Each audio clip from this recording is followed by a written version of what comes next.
So let me start off by saying I do not think Elden Ring is the second coming of video games. I think that there are major problems with the game at launch, and I think some decisions with how the game is structured are just curious to me when I compare it to other open world RPGs.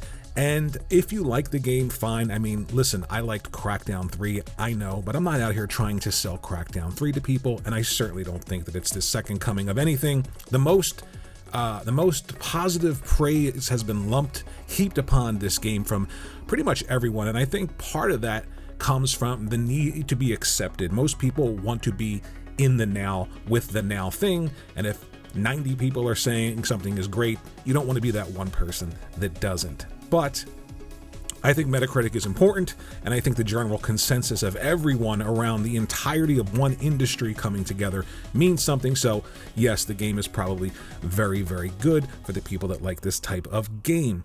And I don't think that accessibility is something that shouldn't be in video games, and accessibility is something that means everything is accessible. So yes, a story mode would not detract from Elden Ring because you can play the game the way the developer intended. The only people that are against this are people that have some odd sense of accomplishment, like they've done something meaningful in life by beating these type of games, and they don't want anybody else to experience that. They want them to experience the way that they want them to experience it. That's not about being accessible.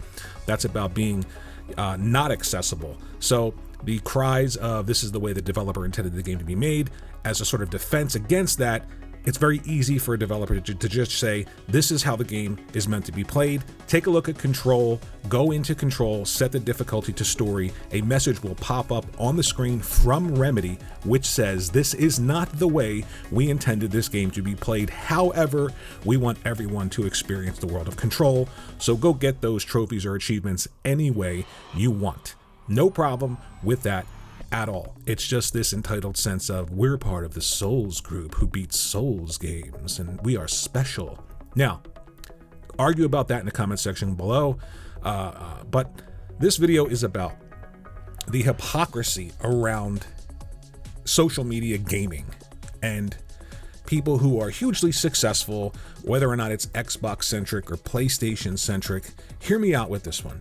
You'll go to these super successful Xbox channels or PlayStation channels every week. You'll pay super chats every week. You'll pay for subscriptions from these people who have absolutely nothing to do with the video game industry.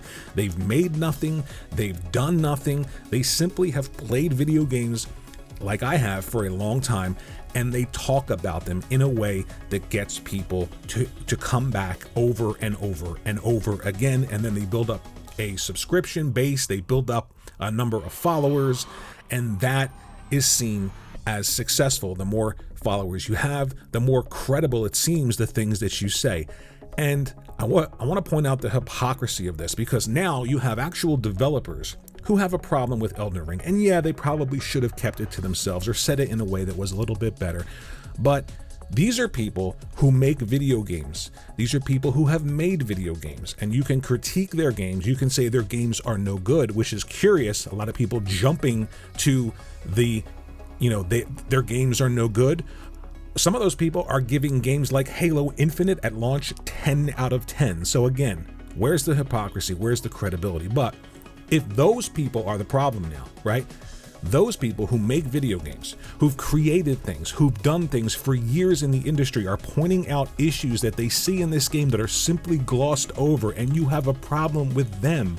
How in the world can you justify spending time with some of these huge YouTubers who've done absolutely nothing, who've created nothing in the video game industry? They've just talked about Xbox or PlayStation in a positive or negative way to garner an audience, and yet those are the people that you go to every week for information. But now actual developers saying something, that's too much.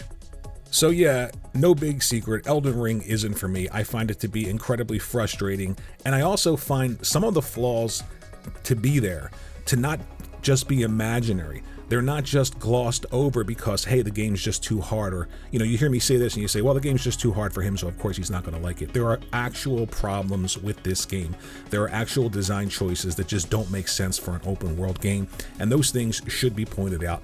The developers who did point them out, while also saying, hey, you know, we worked really hard on things like quest design, and where is that design in Elden Ring? Nothing wrong with that. But if you have a problem with it, my question is, why aren't you looking in the mirror and asking yourself, why am I listening to XBob747 talk about Xbox every week and paying to ask him questions? Why am I subscribed? Why am I part of the 100,000 subscribers for PlayStation is the best place ever on YouTube? Why? And then why am I somehow now critiquing actual people, actual developers who built things and done things in the industry when they're pointing out problems? But I don't have a problem with somebody creating a YouTube channel, garnering success, and having absolutely no credibility whatsoever. That's okay. But these developers, that's the last straw. So give me a break. In the immortal words of Nell Carter, give me a break. Let me know what you think in the comments section below. Souls fans in the comments section, go crazy, whatever. You guys are just part of this elite group. All of us are just, you know, peasants compared to you.